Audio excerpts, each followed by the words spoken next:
Consideration of draft ordinance amending Chapter 5 of the Lake County Code and adopting by reference the 2022 California Building Standards Code, known as the California Code of Regulations, Title 24, Parts 1 through 6, 8 through 12, incorporating the 2022 edition of the California Administrative Code, Title 24, Part 1, the 2022 edition of the California Building Code, Title 24, Part 2, the 2022 edition of the California Residential Code, Title 24, Part 2.5, the 2022 edition of the California Electrical Code, Title 24, Part 3 of the 2022 edition of the California Mechanical Code, Title 24, Part 4, the 2022 edition of the California Plumbing Code, Title 24, Part 5, the 2022 edition of the California Energy Code, Title 24, Part 6, the 2022 edition of the California Historical Building Code, Title 24, Part 8, the 2022 edition of the California Fire Code, Title 24, Part 9,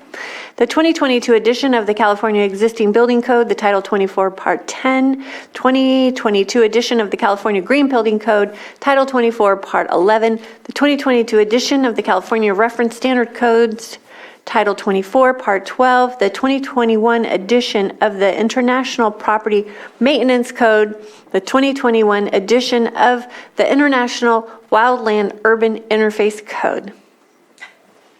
Good morning, Mireya Turner, Community Development Director. Hopefully that will be the longest title you read during your tenure as chair. But I do appreciate you slugging through it. So every few years, the state updates codes that are relative to our building and safety. And so this ordinance that you have before you today brings us into compliance with the existing updates. We have a couple highlights to point out to you because we did make a change that's not our normal one, bringing in property maintenance updates. And so I have our chief building official, Bill Collins, and our code enforcement manager, Marcus Beltramo, here to give you the highlights. So for Bill Collins, chief building official, so what I did was most of the work I did we did a little bit of amendment stuff in the International Fire Code. It is all the same stuff that was in there previously. When I started going over the current code, it looked like it hadn't been updated since 2010.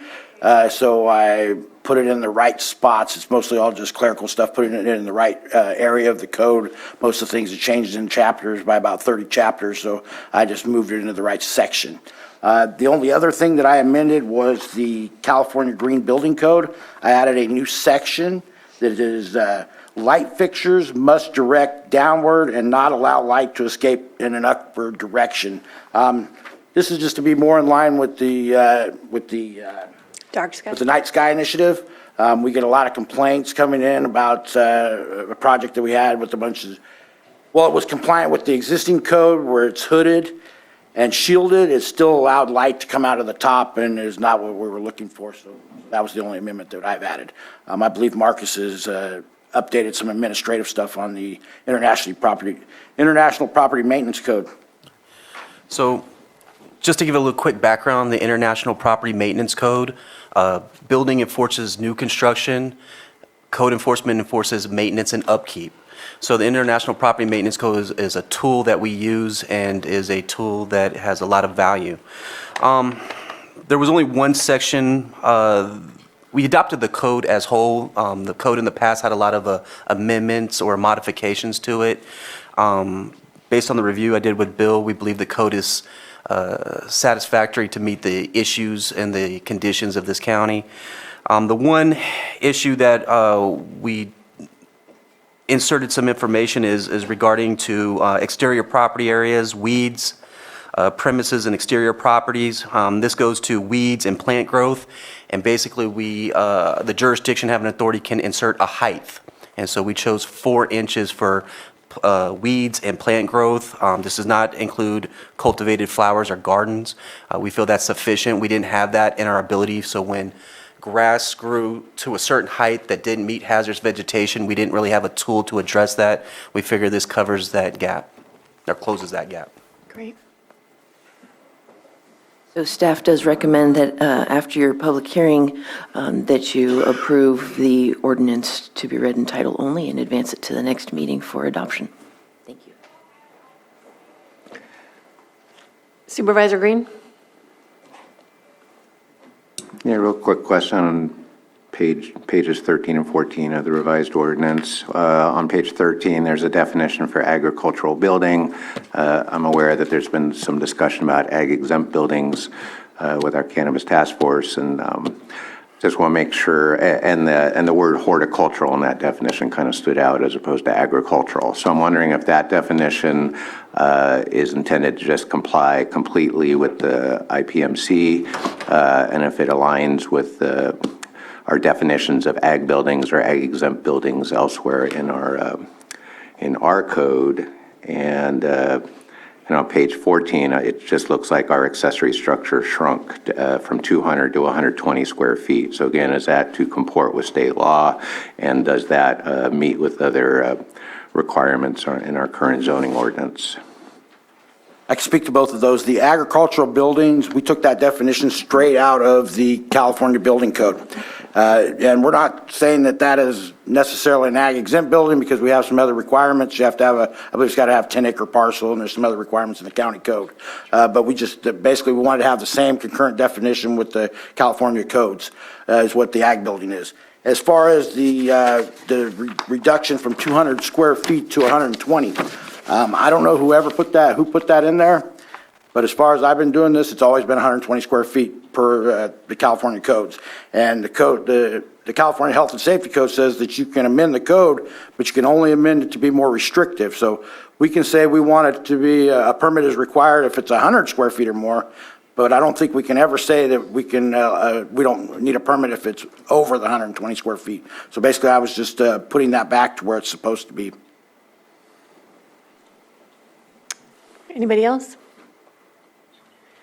Anyone from the public? Anyone in Zoom? No one in Zoom. Okay, I'll bring it back to the board. Just a quick comment. Go ahead. Yeah, my experience from building tool sheds, which is kind of what the 120 square foot thing is typically seen as, both in Humboldt County and Sonoma County where I've built tool sheds, those were typically my limitations. So that makes perfect sense to me. But I do have a question about what about those that did follow the rules set previously?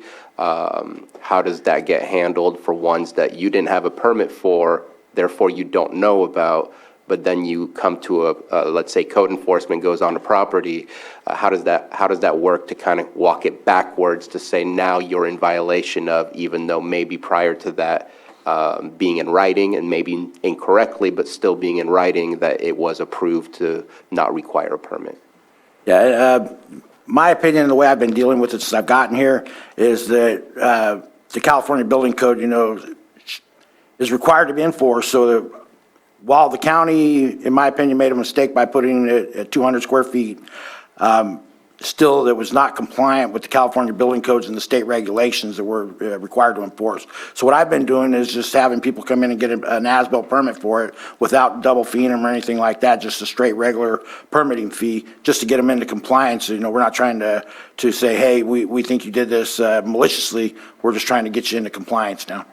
Okay. And don't mean to patronize, just checking to make sure that, have you had that conversation with county council as far as, can we force somebody to pay for a permit for something that they've had for 5 years or 10 years, and then say you need to get a permit or else we might have an issue? I have not discussed that with county council. I did discuss the fact that we needed to change it back to 120 square feet, but the conversation did not go to the point that you're asking about it, Okay. about if we have legal recourse to ask them to do that. I do know that the California building codes say that, if it was, no matter when it was built, if it doesn't comply, it's still supposed to be coming into compliance under state law. Okay. I'd like, if there's consensus from the board, I'd like for that conversation to occur just to make sure that what we're requesting and how we're maneuvering through that is the appropriate way to do so. Not a problem at all. Okay. And then, yes, and I appreciate Supervisor Green bringing these up. I saw the changes, but didn't created more thoughts in my mind by bringing up the conversation. But the agricultural one, I know that I brought the potential changes for the ag exempt stuff. That is the definition that I've always seen and always looked at, Section 202 or of the California Code. That's been, there's no word changes or any type of deviation from what we've been doing for quite a while, so appreciate it.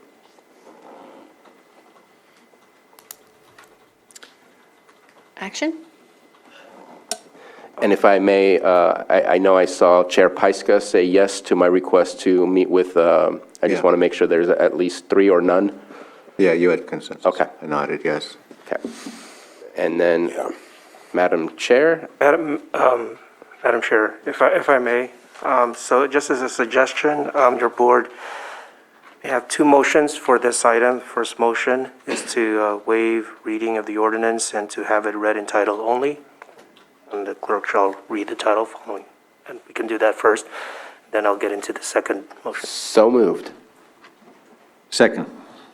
Motion and a second, all in favor? Aye. Opposed? Motion passes. All right.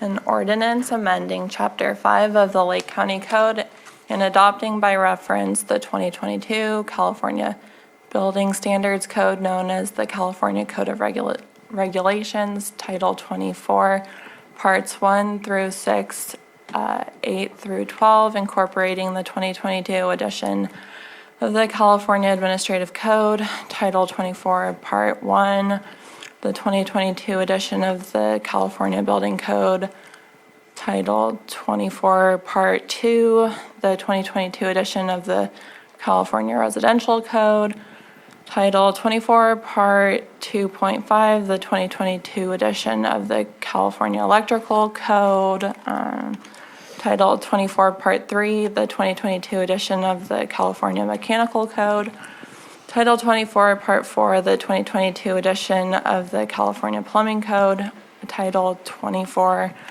Part 5, the 2022 edition of the California Energy Code, Title 24, Part 6, the 2022 edition of the California Historical Building Code, Title 24, Part 8, the 2022 edition of the California Fire Code, Title 24, Part 9, the 2022 edition of the California Existing Building Code, Title 24, Part 10, the 2022 edition of the California Green Building Code, Title 24, Part 11, the 2022 edition of the California Reference Standards Code, Title 24, Part 12, the 2021 edition of the International Property Maintenance Code, the 2021 edition of the International Wildland Urban Interface Code. And I believe the next motion is to continue the second reading to the next available agenda. Yes, which would be March 7, 2023. So moved. Second. All in favor? Aye. Opposed? Motion passes.